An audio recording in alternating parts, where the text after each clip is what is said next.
자, 여기서 이제 엘리야가 굴에 들어가서 있습니다. 굴에 들어가 있어요. 아이고 외로워라.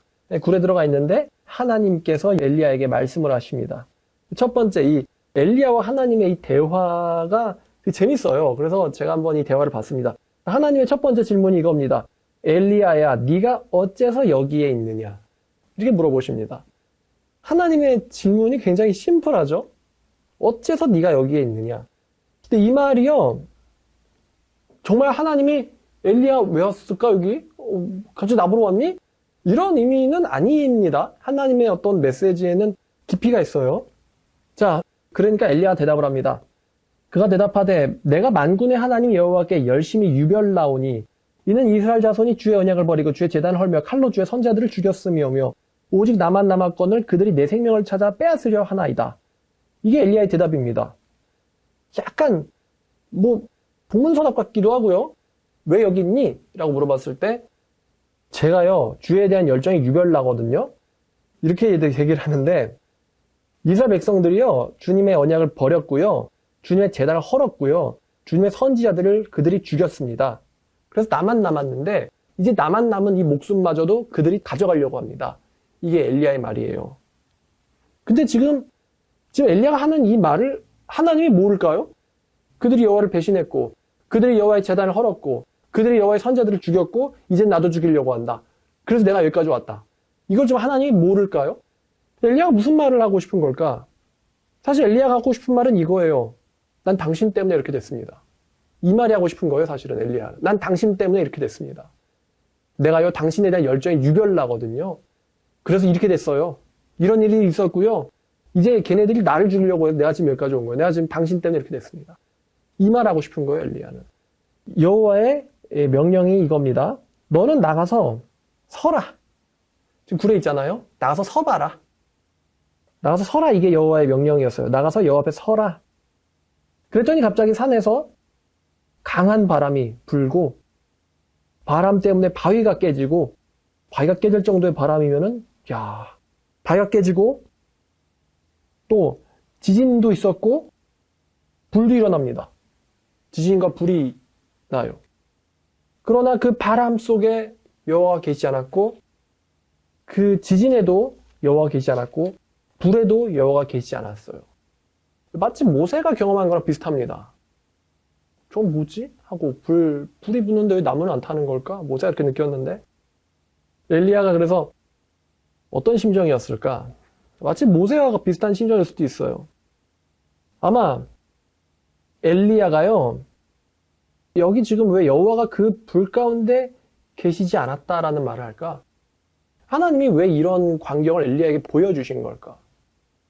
인간들은 엄청난 이 자연재해 앞에 숙연해지는 때가 있습니다. 예를 들어 어마어마한 장대비가 떨어질 때 혹은 어마어마한 태풍과 폭포가 불 때 여러분 막 초속 40m 경험해 보셨죠? 여름에 가끔. 인간은 그런 자연재해 앞에서 숙연해져요. 왜냐하면 할 수 있는 게 아무것도 없거든요. 너무나 나약한 나를 발견합니다. 뭐든 할 것 같지만 초속 40m로 부는 바람 가운데서 간판이나 나뭇가지 하나만 떨어져서 맞아도 죽을 수 있는 게 인간이거든요. 그리고 지진이 일어나요. 한국 사람들은 좀 잘 경험을 못하지만 지진을 경험하면 또 인간이 그 앞에서 되게 한없이 나약해집니다. 불도 일어나요. 산불 여러분 잘 아실 텐데 산불 일어나면은 인간이 또 할 수 있는 게 거의 없어요. 세계 최고 미국이라고 해도 산불 못 끄잖아요, 여러분. 다 타서 저절로 꺼질 때까지. 그 어마무시한 그 자연재해 앞에서, 이 자연적인 현상 앞에서 엘리야의 심정이 어땠을까?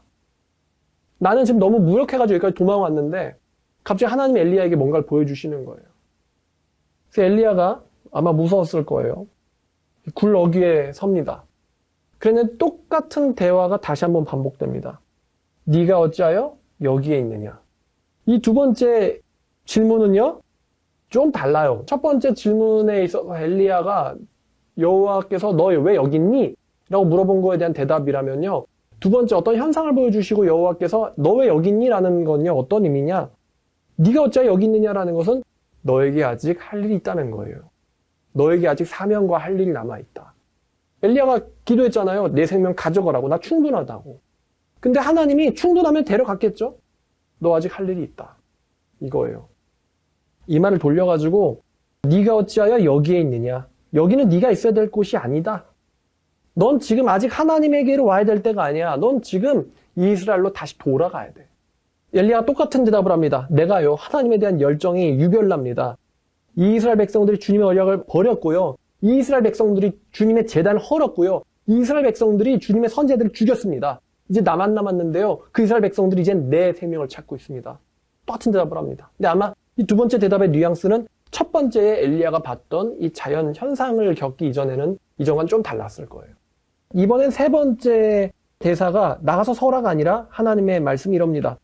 너는 다시 광야를 거쳐서 다메섹으로 가서 하사엘에게 기름을 부어 아람의 왕을 세워라. 두 번째는 예후에게 기름을 부어서 이스라엘의 왕으로 세워라. 세 번째는 엘리사에게 기름을 부어 네 대신 선지자로 세워라. 왕들을 세우고 선지자를 세워라. 이게 지금 네가 해야 될 일이다. 그러면서 또 한마디 하시는데, 자, 17절. 하사엘의 칼을 피하는 자는 예후가 죽일 것이며 예후의 칼을 피하는 자는 엘리사가 죽일 것이다. 그렇게 말씀하십니다. 근데 지금 이 말씀에는 내가 누구를 죽이겠다라는 말은 나와 있지 않아요. 죽임당할 대상은 나와 있지 않지만 어렴풋 유추는 가능합니다. 지금 엘리야를 너무 힘들게 했던 사람들이 있어요.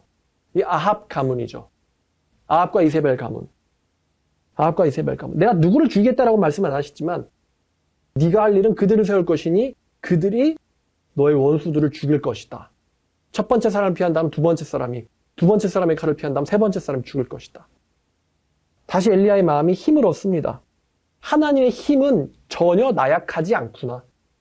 엘리야는 아합과 이세벨 앞에서 너무나도 나약했어요. 이세벨의 한마디, 내일 이맘때에 네가 그들의 생명 중 하나같이 될 것이다. 이 한마디에 엘리야의 간이 오그라들었거든요. 너무 나약했어요. 근데 하나님은 나약하지 않았어요. 하나님께서 그걸 보여주신 거예요. 난 나약하지 않다는 걸. 호렙산에서. 자, 그리고 또 한 말씀하십니다. 내가 이스라엘 가운데 7,000명을 남겼느니 이 사람들이 바알에게 무릎을 꿇지 아니하고 바알에게 입맞추지 아니한 자들이다. 내가 이 바알 숭배 혹은 이 세속화라고 표현을 할게요. 이 세속화의 배교의 흐름에 굴복하지 아니한 사람들 7,000명을 남겼다. 이것도 역시 신정론적인 표현입니다. 그들이 결심한 사람들이 내가 세보니까 7,000명 있더라? 야, 걔네들이 참 착하다. 야, 7,000명이나 있었어. 이게 아닙니다. 내가 남겨놓은 7,000명입니다. 엘리야가 설교를 잘해서 엘리야가 이적을 잘 보여줘서 7,000명이나 생겼다. 야, 열매를 거뒀구나. 이게 아니고요. 내가 남겨놓은 7,000명. 그들은 엘리야와는 무관한 사람들이에요. 하나님이 따로 일하신 사람들입니다. 근데 제 생각에 이 7,000명은요. 이 시대에 7,000명 있다는 말은 아닌 것 같아요. 다만 이 7,000이라는 7이라는 숫자는 충분하다, 많다, 완벽하다는 뜻이 있죠. 모든이라는 뜻이 있어요. 1,000이라는 숫자는요. 성경에서 1,000은 많답니다. 하나님께서 포기하지 않게 만든 굉장히 많은 충분한 사람들이 있다는 거예요. 네가 가르치진 않았지만 네가 만난 거는 과부잖아. 과부 아들 아니야. 네가 만난 사람은 그 둘이잖아. 네가 만난 사람 오바댜잖아. 근데 네가 가르치고 기르지 아니한 사람들, 나의 사람들이 7,000명이 있다. 하나님의 대답이에요. 엘리야는 지금 그 시대만 보거든요. 근데 하나님은요, 모든 시대를 총망라해서 보시는 거예요. 전 시대를. 또 이 말은 무슨 말이냐? 세상이 끝나가는 것처럼 느껴도 내가 세상을 포기하지 않았다. 라는 거예요. 내가 세상을 포기하지 않았다. 그리고 내가 나를 위해서 나의 일을 할 사람들을 내가 남겨놓았다는 거예요. 내가 나를 위해서 나의 일을 할 사람들을 내가 남겨놓았다. 그러니까 이제 이 말은 이거예요. 포기하지 마라는 거예요. 한마디로. 포기하지 마. 내가 포기 안 했거든. 아직 충분하거든. 나는 싸울 사람들이 충분해. 포기하지 마 이거예요. 엘리야도 충분하다고 얘기했는데 하나님도 그래? 나와 함께할 나와 싸울 사람도 굉장히 충분하다. 7,000명이 남겨놨다. 엘리야는요. 모든 게 끝이라고 생각했을 거예요. 근데 호렙산 갔더니 하나님은 아니었어요. 하나님의 싸움은 아직 끝나지 않았어요. 하나님이 끝내시지 않았어요. 이제 좀 정리를 하면 이래요. 여러분 아이러니하지만 승리가 사람을 약하게 만듭니다. 이게 인생의 지혜예요. 승리가 사람을 약하게 만듭니다. 여러분 엘리야는 수년 동안 도망자와 박해를 견뎌낸 사람이에요. 강한 사람이죠. 근데 이 수년간의 박해도 견뎌냈던 엘리야가 엘리야가 박해를 견딜 수 있었거든요. 근데 승리 뒤에 예상치 못한 복병, 절망이라고 하는 이게 엘리야를 무너뜨렸어요. 엘리야를 완전히 낙심하게 만들었습니다. 우리가요, 인생의 지혜인데 이게 바로 승리됐을 때, 승리에 도취됐을 때 갑자기 찾아오는 이 절망이라는 함정을 조심해야 돼요. 이쯤 했으면 됐겠지라고 했을 때 갑자기 훅 들어올 수가 있어요. 그걸 그때 사람이 그 수년간의 고통을 견뎌냈던 사람이 갑자기 나약해져요. 일본의 어떤 사람이 도쿄대를 졸업하고 굉장히 힘든 준비를 해서 들어갔겠죠, 도쿄대를. 또 도쿄대를 졸업하고 어떤 회사에 들어갔어요. 근데 근무가 힘들다고 자살했어요. 또 우리나라에도 이런 일이 있었는데 힘들게 공부해서 공무원이 됐어요. 근데 공무원이 되고 나서 몇 달도 안 돼가지고 자살해버린 거예요. 여러분, 요즘 같은 시대에 공무원에 임용이 될 수 있는 사람이면 사실 그 일을 포기시키고 다른 거라고 해도 할 만한 사람이에요. 할 수 있어요. 뭐 돈이 없겠어요? 공무원도 할 수 있는데. 근데 자살해버렸어요. 왜냐? 이쯤 고통을 견뎠으면 뭔가 될 것 같았거든요. 근데 갑자기 현실이 내 마음대로 안 되네? 그때 확 절망이 떨어져 버린 거예요, 사람이. 바꿀 필요 없구나. 할 필요 없구나. 죽어야겠다. 엘리야는 구약에서 가장 강한 사람 중에 한 명일 겁니다. 근데 엘리야마저도 승리 뒤에 찾아오는 하비여 먹고 마시소서. 비가 내립니다. 이제 길이 진창이 될 겁니다. 먼저 가시죠. 제가 앞장서겠습니다. 이런 엘리야도 갑자기 한순간 주님 나 죽여주세요. 이런 기도가 나오게 만들 수가 있다는 거예요. 자, 두 번째는 뭐냐? 이 두 번째는 엘리야 시대를 보았는데 이 엘리야 시대는 빛이 없는 시대입니다. 빛이 없던 시대였어요. 왕도 썩었고요. 왕비도 썩었고요. 종교 지도자들은 말할 것도 없이 다 썩었고요. 이스라엘 백성들마저도 군중마저 민중마저 다 썩은 정말 제정신을 가진 사람이 아무도 없는 시대였어요. 엘리야 시대는. 정말 최악 중에 최악의 시대였어요. 국제적인 상황도 너무 안 좋았습니다. 국제적 상황도. 여러분, 다윗이 우리가 알기론 되게 최악의 상황을 견뎌낸 사람 아닙니까? 그 다윗만큼 시편 많이 쓴 사람도 없다. 이거 우리 상식이잖아요. 근데 다윗이요, 시편을 썼을 당시에도 사실 다윗은 처자가 있었어요. 다윗을 지지하는 사람도 있었단 말이에요. 다윗의 37명의 용사들, 다윗의 정예 용사들이 있었고요. 다윗이 도망자 생활할 때도 600명이나 되는 사람들이 다윗을 따라다녔어요. 혼자가 아니었어요, 다윗은. 근데 엘리야 혼자예요. 엘리야를 따르는 37명의 용사들, 엘리야를 따르는 600명의 장정들, 엘리야를 따르는 처자들, 엘리야는 철저히 혼자였어요, 엘리야는. 그래서 다윗은 도망 다녔지만 요나단이 지지라도 해줬잖아요. 그리고 또 누구야? 아비가일란 여자가 또 다윗을 알아보고 내 주여 하고 또 당신을 알아보잖아요. 다윗은 사울이 죽인 자는 천천히요, 다윗이 죽인 자는 만만히로다. 다윗은 알아주잖아요. 근데 엘리야 지켜주겠다고 하는 사람 아무도 없었어요. 그러니까 이스라엘에서 도망가야 되는 도망갈 데가 없으니까 이방으로 도망을 가잖아요, 이 사람이. 얼마나 힘들었을지 정말 상상도 안 돼요, 엘리야가. 얼마나 힘들었을지. 그러니까 저런 기도 나오죠. 주님의 언약도 버려졌고 제사장들도 죽었고 이제 나만 남았다. 선자도 죽었고 나만 남았다. 이 최악의 상황이 바로 이 구약의 엘리야 선지자 시대인데, 근데 이 구약의 엘리야 선지자 시대가 최악이었기 때문에 또 엘리야가 대선지자라고 또 우리에게 기억되어 있습니다. 대선지자. 엘리야는 계시록에서도 인용이 될 수 있는 사람이에요. 그가 기도한즉 하늘에서 비가 내리지 아니하며, 이게 엘리야를 얘기한 거예요. 이 최악의 상황에도 이 대선지자인 엘리야마저도 포기하는 상황. 엘리야마저도 포기하는 상황인데 하나님은 포기하지 않았다라고 말씀하십니다. 포기하지 않았다. 나에겐 아직 7,000명이 있다. 내가 나를 위해 7,000명을 남겨놓았다. 난 포기하지 않았다. 여러분, 우리의 현실을 보십시오. 정말 엘리야 시대와도 같습니다. 정치인들, 또 종교 지도자들, 국민들, 오죽하면 사이비 종교 교주가 대선에 나옵니까? 댓글도 그렇고, 또 사이비 종교가 대선에 개입을 할 수가 있고, 개입을 하려고 시도한 게 아니라 할 수가 있어요. 할 수가 있고, 거기에 대해서 뭐 신경 쓰는 사람도 없는 것 같고, 또 늘 얘기하듯이 유튜브 보면은 여러분, 하나님의 선지자가 있습니까? 저한테 이 사람은 하나님의 선지자입니다 라고 자신 있게 추천할 만한 목사님이 없으면 안 되겠죠? 근데 있나요? 국민들의 여론을 쥐고 있는, 추천받을 만한 사람 있나요? 현실적으로 저도 사실 그런 생각 아직 해본 적은 없거든요.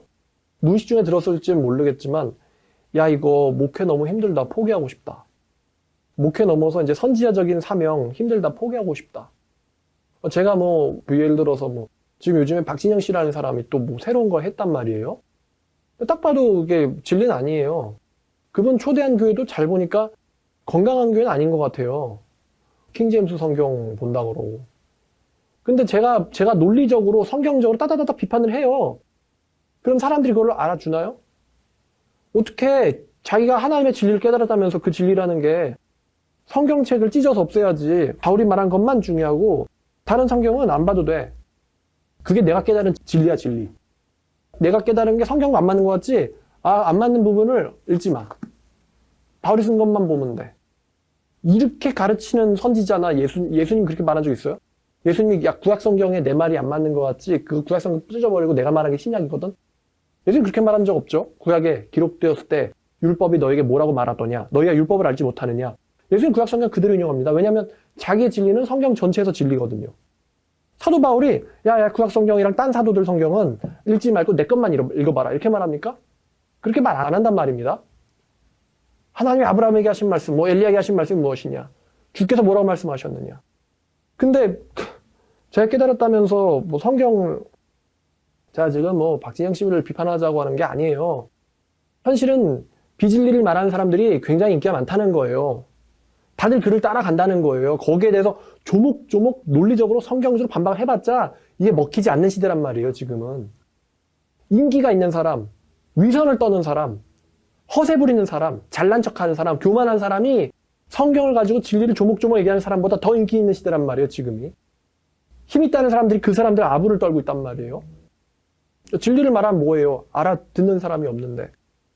그러니까 야 이거 선지자적인 사명을 완전 전 포기한다고 생각해 본 적은 없어요. 근데 현실이 엘리야 시대와 같다는 것입니다. 근데 제가 오늘 이 말씀을 연구하면서 제가 위로를 받았어요. 왜냐면은 엘리야 시대는 지금보다 최악이었거든요. 엘리야 시대는 지금보다 최악이었어요. 그래서 저는 야 이게 사람들이 제 생명 찾는다 그러면은 저를 지켜주겠다라고 하는 사람이 한 명은 있지 않을까요? 한 명 있지 않을까? 근데 엘리야 시대는 정말 최악이었어요. 그래서 엘리야가 오죽하면 그 엘리야가 나 충분하니까 이제 데려가세요. 이런 기도를 했겠습니까? 근데 하나님께서 그 엘리야에게 말씀하셨어요. 난 아직 포기하지 않았다. 내일은 아직 끝나지 않았다. 난 아직 7,000명이 남아있다. 바알에게 꿇지 아니한 사람들. 나의 계획은 이걸로 끝이 아니다. 너는 지금 이세벨을 보고 좌절했겠지만 나의 계획은 끝이 아니다. 이세벨, 걔는 내가 바람을 불면 지진을 일으키면은 불을 내리면 바위도 쪼개는데 사람이야 뭐. 걔는 아무것도 아니다. 아직 내 싸움은 여호와의 싸움은 끝나지 않았어. 그러니까 너도 힘을 내라. 이스라엘로 내려가라. 이게 하나님께서 엘리야에게 하신 말씀이에요. 너의 원한은 내가 잘 들었다. 하사엘을 세울 것이요 또 예후를 세울 것이요 엘리사를 세울 것이니 너의 원수들은 내가 그들을 통해서 처단할 것이다. 충분하지. 3명이면은 하사엘을 피하면 예후가, 예후를 피하면 엘리사가 처단하리라. 이게 하나님이 엘리야에게 하신 말씀이었어요. 그러니까 포기할 수 없습니다. 아무리 세상이 힘들어도요. 설령 나 하나 남았다 할지라도 하나님께서 포기하지 않았다고 하셨고 포기할 수도 없는 것입니다. 여러분도 마찬가지예요. 포기하시지 마시고 여러분도 하나님의 그러면 계획은 무엇일까? 하나님의 계획은 무엇일까? 지금 대한민국 이렇죠. 일본 이렇죠. 전 세계가 이렇죠. 유럽이 이렇죠. 미국이 이렇죠. 기독교 상황이. 하나님의 계획은 무엇일까? 여러분들이 하나님의 계획은 무엇일까? 거기에 대해서 궁금해하셨으면 좋겠습니다. 그리고 그 계획에서 내가 엘리야처럼 쓰임받을 수는 없을까? 이런 또 생각을 해보셨으면 좋겠죠. 그러면 아마 여러분도 하나님께서 엘리야에게 말씀하신 바알에게 무릎 꿇지 아니한 7,000명 중 한 명일 것입니다. 자, 2022년 지금 뭐 러시아 우크라이나 전쟁한다고 하고 이게 세계대전으로 어떻게 될지 정말 세계가 또 코로나 확진자 왜 이렇게 많이 나오는지 불안정합니다. 그러나 하나님의 싸움은 아직 끝나지 않았습니다. 기도하겠습니다. 하나님 아버지 감사합니다. 오늘 죽여주세요 하나님이라는 제목으로 이 선지자 엘리야의 심정을 다루고 또 그 엘리야에게 나타나셨던 하나님의 방식과 하나님의 그 속마음과 뜻을 우리가 살펴보았습니다. 아버지, 현실 가운데서 정말 포기하고 싶을 때 하나님께서 말씀하셨어요. 나에게 아직 발에게 무릎 꿇지 아니한 자들이 7,000명 남아있다. 하나님께서는 얼마든지 더 싸울 수 있으십니다. 아버지, 우리가 나약할 때 하나님께서 우리를 위로해 주십니다. 아버지, 정말 사랑 많으신 우리 하나님 아버지, 엘리야에게 숯불에 구운 떡과 물병을 주시면서 먹고 힘을 내라. 네가 가야 할 길이 멀다. 라고 말씀하신, 아직 내가 세상 포기하지 않았고 너도 포기하지 않았다. 먹어라 라고 말씀하신 우리 하나님의 사랑이 우리의 가슴속을 적시게 하여 주시옵소서. 예수님의 이름으로 기도드렸습니다. 아멘.